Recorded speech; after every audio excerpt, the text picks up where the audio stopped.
Le bon filon. L'invité du Bon Filon ce matin, c'est Guénaël Grabowski. Bonjour. Bonjour. Vous êtes dessinateur, vous êtes là pour la sortie de Neuf, qui est une BD sur laquelle vous avez travaillé avec Philippe Pelaez. Rapidement, c'est l'histoire d'un astronaute qui s'appelle Johnny Hubble et son vaisseau prend feu au moment où il doit se poser sur la planète Neuf. Et au début, on ne sait pas que c'est la planète Neuf, mais on le comprend assez vite.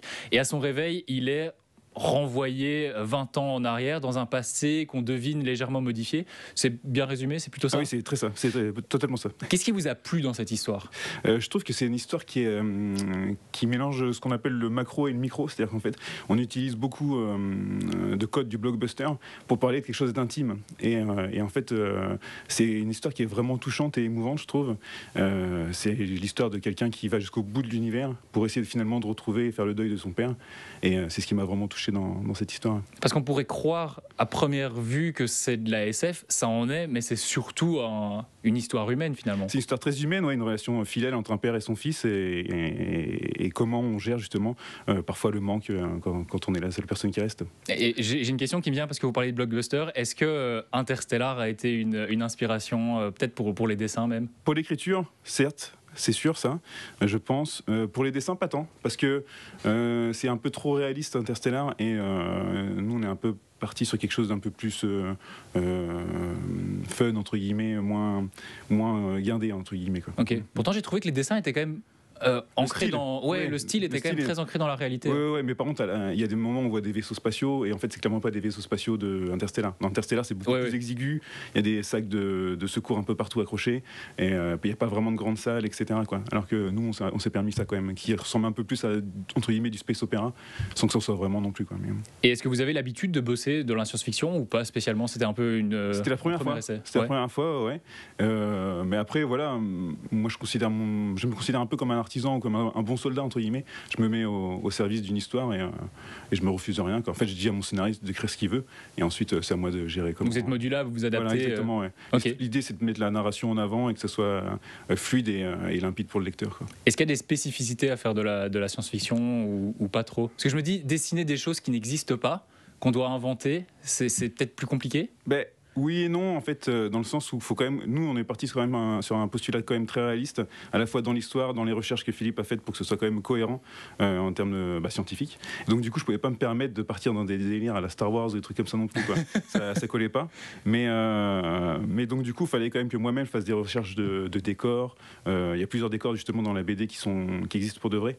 Et donc du coup, il a fallu que, par exemple, à un moment, il y a un bassin sous-marin où les astronautes s'entraînent. Donc ça, il a fallu que je regarde un peu dans des films ou dans des documentaires, comment c'était fait, etc.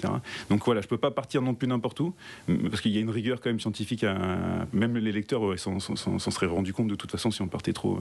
Sinon il y aurait une rupture de ton en fait, quoi. Mais voilà, je me suis quand même fait plaisir sur certains designs, sur les combinaisons, sur les vaisseaux, etc., quoi. Et comment est-ce qu'en tant que dessinateur, on aborde...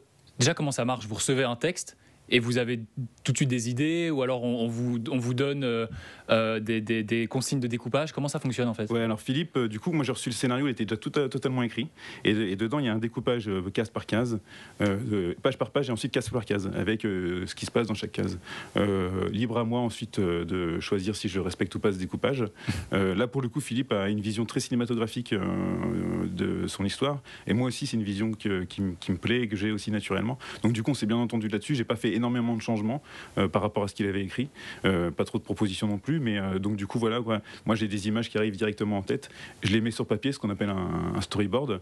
C'est des images pas définitives du tout, c'est vraiment histoire de donner les intentions narratives que j'envoie ensuite à notre éditrice Rioun et à Philippe pour qu'il valide et ensuite une fois que c'est validé, je passe au crayonné et à l'ancrage.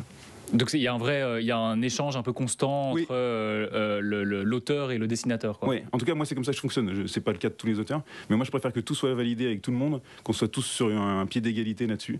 Comme ça il n'y a pas de mauvaise surprise à la fin. J'envoie pas mes planches en disant bon bah voilà c'est comme ça et que ça plaise à personne, quoi. Donc voilà. Et comment est-ce que vous choisissez les textes que vous dessinez? Vous vous retrouvez peut-être dans le scénario que vous recevez? Comment ça se passe? Ah oui, bah là c'est parce que vraiment l'histoire m'a touché, quoi.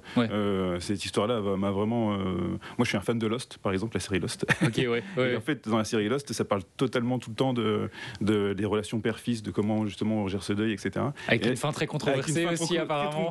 Très controversée, mais moi j'ai trouvé génial. Et donc du coup, là-dessus, là, je me suis vraiment retrouvé là-dedans aussi, quoi. C'est quelque chose qui me touche beaucoup, et donc du coup là-dessus, je suis rentré directement dans l'histoire, quoi. Après voilà, je fonctionne vraiment à l'affect quand on m'envoie des scénarios.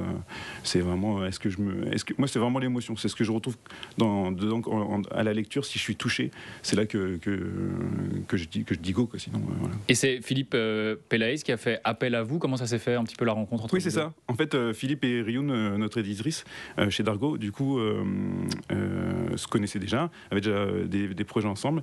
Et en fait, je crois que Rioun lui a proposé 3 noms de dessinateurs. Et ensuite, il a choisi, lui, il a flashé sur mon Il regarde un peu travail. le travail Et donc, de du chacun. coup, il est venu me contacter sur Messenger. Ah, c'est original ça. Ouais.